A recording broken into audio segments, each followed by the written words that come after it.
ইয়াৰ পৰা ডুমডুমালৈকে 13 kilometre cycle চলাই যায় তাৰপিছত নীট ক্ৰেক কৰিছে এতিয়া তাৰ সপোন ডাক্তৰ হোৱাৰ আৰু তেওঁৰ বাপেক হ'ল চাহ শ্ৰমিক আৰু পুতেক হ'ব ডাক্তৰ মই আহিছোঁ এই ঘৰটোলৈ চাওক এখন কাকপথাৰৰ ঘৰখন চাওক আপুনি প্ৰথমে পুতেকে নীট পাছ কৰিছে মই আহিছোঁ এতিয়া কাকপথাৰ গৈ পানি এখন জেগাত এগৰাকী চাহ জনগোষ্ঠীৰ ল'ৰা হয় বাপেকে চাহ বাগানত কাম কৰে এতিয়া কিন্তু সি নীট পাছ কৰিছে এই ঘৰখনলৈ আশাৰ বতৰা কঢ়িয়াই আনিছে গতিকে আমি এতিয়া ল'ৰাটোৰ লগত কথা পাতিম কিছু ইনস্পাইৰেশ্যনেল ভিডিঅ' কিছু মটিভেশ্যনেল ভিডিঅ' হ'ব আজি এইটো ব'লক এতিয়া ভিতৰলৈ যাওঁ তো এতিয়া মই ভিতৰলৈ সোমাই আহিলোঁ আৰু ল'ৰাজন হৈ গ'ল এইজন ই নীট পাছ কৰিছে তাকো ডুমডুমা কলেজৰ পৰা ন কোনো ধৰণৰ প্ৰাইভেট কলেজ নহয় এতিয়া কি ক'বা তোমাৰ নামটো কি প্ৰথমে মই সেইটোৱে সুধিব লাগিব হয় নমস্কাৰ মোৰ নাম অংকিত বাৰলা হয় অঁ তুমি নীটত পাছ কৰিছা অঁ এতিয়া কাউন্সেলিং কেতিয়া আছে জুলাইত হ'ব চাগে জুলাই মাজভাগত তোমালোকৰ কাউন্সেলিং হ'ব আৰু তুমি পিতৃ আছে আহকচোন বাপে দেউতাক আপোনাৰ নামটো কি হয় মোৰ নাম উজ্জ্বল ওৰাং অঁ আপুনি হেৰি কৰোঁ মানে বাৰ্লা আমাৰ গোটটো অঁ আৰু জাতিটো আমাৰ ওৰাং মানে কি বাৰ্লাটো আপোনালোকৰ গোত্ৰ আৰু জাতিটো ওৰাং আচ্ছা মই এইটো কৈছোঁ চাহ জনগোষ্ঠীৰ মাজত বহুত আছে ন মানে চাব ট্ৰাইবছ বুলি ক'ব লাগিব হেৰি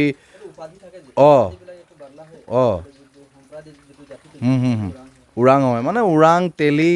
বহুত ভাগ আছে বোলে অঁ আৰু এইটো হিষ্ট্ৰী আমি এইবোৰ কথা এতিয়া ক'ব নোৱাৰোঁ আপোনাৰ মা আছে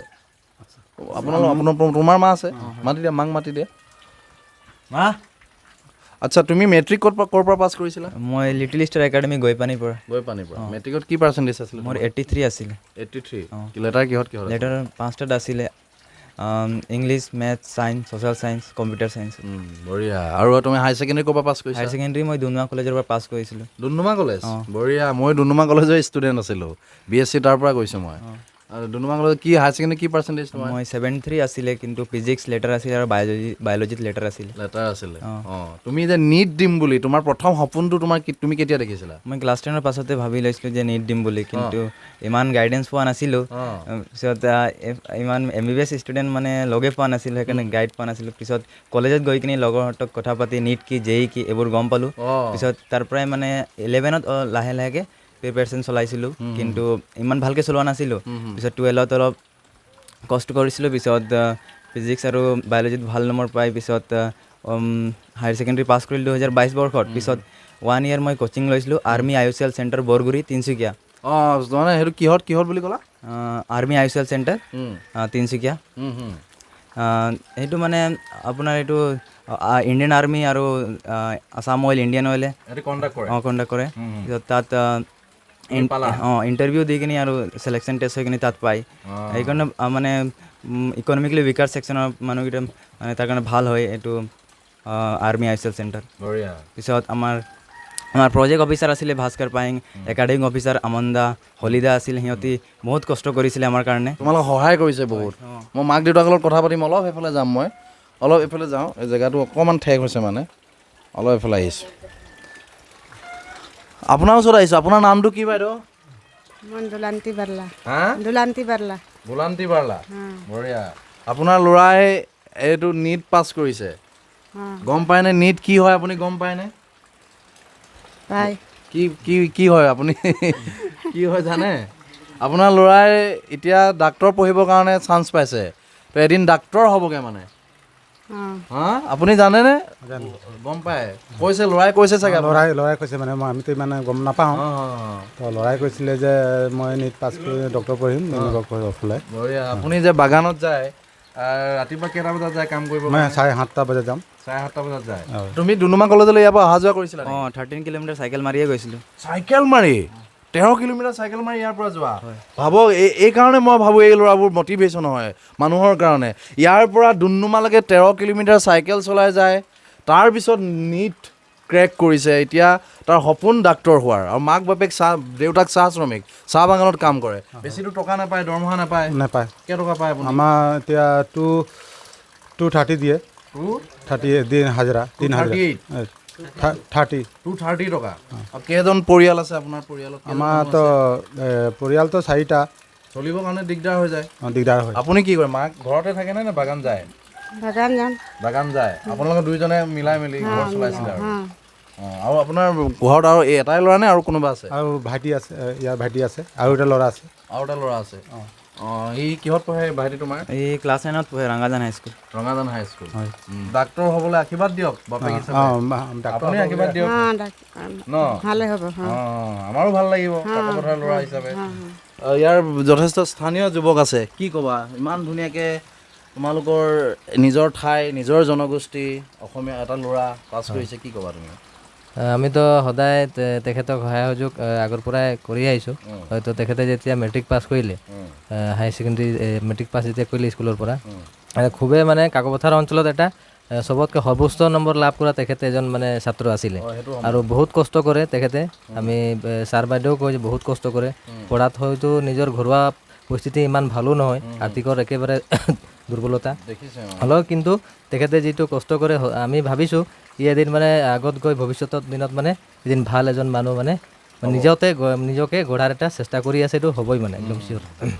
তুমি বহুত কষ্ট কৰা মই যিমানটো অনুভৱ কৰিছোঁ তোমালোকৰ নিচিনা ইমান এখন এনেকুৱা অভাৱী ঘৰ ইমান এটা ঘৰ অৱস্থা অৰ্থনৈতিকভাৱে বৰ ভাল নহয় তাৰপিছতো তুমি ইমান সাহস কৰিছা হা নিট পাছ কৰি এটা এই যে যিটো তুমি সাহস পোৱা ইনস্পিৰেশ্যন পোৱা এইটো ক'ৰ পৰা আহে তোমাৰ হয় মই মানে বহুতো ডক্তৰ মানুহক চাওঁ পিছত আৰু ইণ্টাৰভিউবিলাকত চাই থাকোঁ যে মানে আমুকৰ ল'ৰা এনেকুৱা হ'ল গৰীব ঘৰ হ'ল বা দুখীয়া ঘৰৰ পাৰিব পিছত সিহঁতি কৰিব পাৰে তো ময়ো কৰিব পাৰোঁ এইবুলি প্ৰেৰণা পাওঁ তাৰ পৰা প্ৰেৰণাটো তুমি মটিভেশ্যনটো তাৰ পৰা পোৱা হয় পিছত আৰু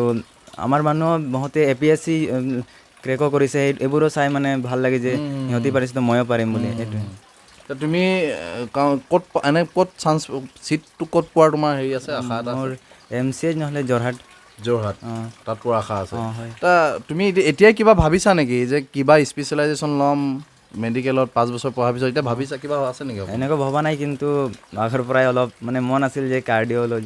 কাৰ্ডিঅ'লজিষ্ট হোৱাৰ সপোন আছে তোমাৰ বঢ়িয়া তুমি কেনেকৈ পঢ়িছিলা তুমি হায়াৰ ছেকেণ্ডেৰী এবাৰ পাছ নাই যোৱাবাৰ ড্ৰপ দিছা নেকি ড্ৰপ দিছিলোঁ কেইবছৰ ড্ৰপ দিলা এবছৰ ড্ৰপ দি তুমি কোচিঙত গুচি গ'লা কোচিং কৰি নিট দিলা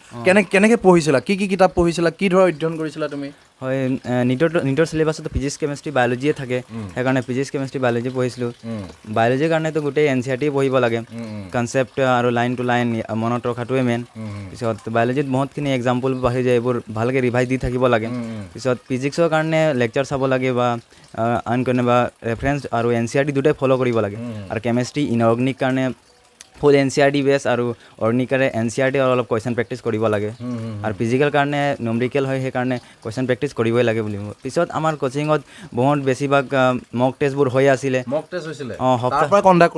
হয় আমাৰ ছাৰে বহুত কষ্ট কৰিছিলে পিছত মক টেষ্ট কণ্ডাক্ট কৰিছিলে এভৰি ছানডে মক টেষ্ট কণ্ডাক্ট কৰিছিলে প্ৰতি দেওবাৰে পাতে যদি এইবাৰ এই সপ্তাহত কি ক্লাছ হ'ল এইবোৰ চেপ্টাৰৰ ছানডে মক টেষ্ট হৈ যাব এইবোৰ ছানডে কণ্ডাক্ট কৰি পিছত লাষ্টৰ সময়ত ফুল মক টেষ্ট লৈছিলোঁ 1 মাহ পূৰা ফুল মক টেষ্টে দি আছোঁ কেইটালৈকে পঢ়িছিলা ৰাতি মানে কেতিয়াবা ৰাতিপুৱা হৈ যায় মানে কেতিয়াবা 4টালৈকে পঢ়োঁ পিছত শুই যাওঁ আৰু 9টাত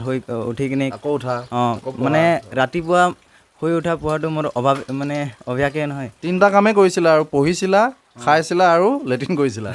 হয় নাই হয় এই 3টা কামেই ষ্টুডেণ্টৰ লাইফত হয় এতিয়া মই অংকিতৰ পঢ়াৰ ৰুমটো দেখুৱাম চাওক কেনেকুৱা পৰ্যায়ত সিহঁতি পঢ়ে এইটোতে পঢ়িছিলা তুমি হায়াৰ ছেকেণ্ডেৰীটো এইটোতে পঢ়ি তুমি কিমান পালা পাৰ্চেণ্টেজ 73 এইটোতে পঢ়ি ফাৰ্ষ্ট ডিভিজন পাইছে আৰু ইমান ধুনীয়াকৈ পঢ়ে চাওক প্ৰতিটো ৱৰ্ড বাই ৱৰ্ড পঢ়িছা ন দাগ কেনেকৈ দিছে চাওক আপোনালোকে দেখুৱাওক সন্তানক এনেকৈ পঢ়িব লাগে প্ৰতিটো তুমি একদম লেচনৰ প্ৰতিটো ৱৰ্ড একদম পূৰা ক্লিয়াৰ কৰিছা ন বাপৰে আৰু এইটো ৰুমতে লাষ্ট সময়ত NCERT পঢ়িব মেইন হৈ যায় NCERT পঢ়িছা 11-12 NCERT খিনি পঢ়িছা অকল 11-12 না বেলেগ ক্লাছৰ অকল 11-12 হয়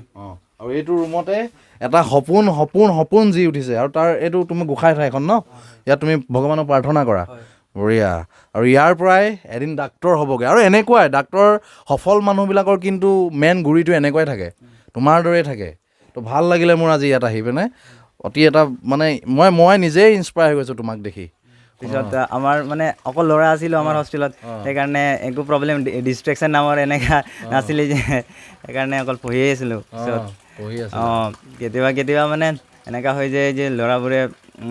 আড্ডা চাড্ডা মাৰি দিওঁ কিন্তু মোবাইল আছিলে নাই? মোবাইল দিয়া নাছিলে। মোবাইলৰ কাৰণে মই আমাৰ প্ৰজেক্ট অফিচাৰ ভাস্কৰ দা পৰা গালিও খাইছোঁ। মানে এবাৰ মানে মোবাইল লৈ ছাবমিট ল'লে, এদিন খুজিব গৈছোঁ, পিছত গালি পাৰিছে। ইনষ্টাগ্ৰাম তুমি ছ'চিয়েল মিডিয়াত তুমি এক্টিভ আছিলে নাই? Facebook, Twitter, Instagram? আছিলোঁ, কিন্তু এই 1 ইয়াৰত মানে ইমান এক্টিভ নাছিলোঁ। যোৱা পৰীক্ষাটো আগত এবছৰ নাছিলে আৰু? নাছিলোঁ, কিন্তু পিছত আহি কিনে ইনষ্টাগ্ৰাম, ফেচবুক এইবোৰ আৰু খুলিলোঁ। মানে এতিয়া অলপ চাইছিলোঁ, কাৰণ MBBSৰ পাছত আৰু কি ইউজ নকৰিব পাৰোঁ। কি সপোনটো কি আছে? তুমি ধৰি লোৱা ডাক্তৰ হৈ গ'লা, মই আজিৰ পৰা 8 বছৰ পিছৰ কথা কৈ আছোঁ, এতিয়া বুলি ভাবিলা তুমি ডাক্তৰ হৈ গ'লা, তোমাৰ সপোনটো কি হ'ব? ডাক্তৰ হ'লে সকলোৱে ৰোগী চাবই, এইটো চিম্পুল কথা, চাবই ডাক্তৰ, সেইটো তেওঁলোকৰ ডিউটি। তাৰ বাহিৰেও তোমাৰ কি সপোন আছে? হয়, ভাল এটা নিজৰ জনগোষ্ঠীটোক লৈ, চাহ জনগোষ্ঠীক লৈ, তোমালোকৰ আদিবাসীক লৈ কিবা সপোন আছে নেকি? হয়, মই ষ্টুডেণ্টবিলাকক এৱাৰনেছ কৰিব বিচাৰোঁ, মানে কিবা মানে শিক্ষা ক্ষেত্ৰতে কাম কৰিব খোজোঁ আৰু সেইকাৰণে। আৰু মোক মানে অলপ চিভিল ছাৰ্ভিচৰ ইণ্টাৰেষ্ট আছে, আৰু এইবাৰ ময়ূৰ হাজৰিকা চাইও অলপ ইনস্পায়াৰ হৈছোঁ, সেইকাৰণে চাওঁ আৰু। হয়, বঢ়িয়া, তুমি আগবাঢ়ি যোৱা, মই সিমানে ক'লোঁ। আৰু নিজৰ জনগোষ্ঠীটোৰ কাৰণে কাম কৰিবা। তোমালোকৰ যিহেতু বহুতখিনি শিক্ষাৰ ক্ষেত্ৰত অলপ পিছ পৰি আছে, সেইখিনি যাতে তোমালোকৰ নিচিনা ল'ৰাই আগবঢ়াই নিয়ে, অলপ শিক্ষাৰ পোহৰটো দিয়ে, সকলোকে কনচিয়াছ কৰে পঢ়াৰ ক্ষেত্ৰত, সেইটো মোৰ ফালৰ পৰা তোমালৈ অনুৰোধ থাকিলে। আৰু আপোনালোককো শুভেচ্ছা জনাইছোঁ, পিতৃ মাতৃ। আপোনাৰ ল'ৰাই ভাল ডাক্তৰ হৈ আহক দেই, সিমানে ক'লোঁ। আৰু এইফালে ওচৰৰ মানুহ আছে, সকলো দাদাহঁত আহিছে। আপোনাৰ ওচৰৰ ন? সকলো ওচৰৰ হয়। তো ইমানে ক'লোঁ, এইজন ল'ৰাক চিনাকি কৰাই দিলোঁ, আজি কেনেকৈ পঢ়িছিলে, কি পঢ়িছিলে, সকলোবোৰ ক'লে। সেইটোৱে ক'লোঁ, তাৰ আইডিয়াখিনি লওক, আৰু যিমান পাৰে ভিডিঅ'টো সিমান পাৰিলে শ্বেয়াৰ কৰি দিয়ক, যাতে এনেকুৱা ল'ৰাবোৰ, এনেকুৱা আদৰ্শবোৰ সমাজত বিয়পি পৰিব লাগে। মই ইমানে ক'লোঁ। অৱশেষত চেনেলটো পাৰিলে ছাবস্ক্ৰাইব কৰি দিব, ড'ড' পেজটো আপোনালোকে ফ'ল' কৰা নাই, ফ'ল' কৰি দিব। Thank U.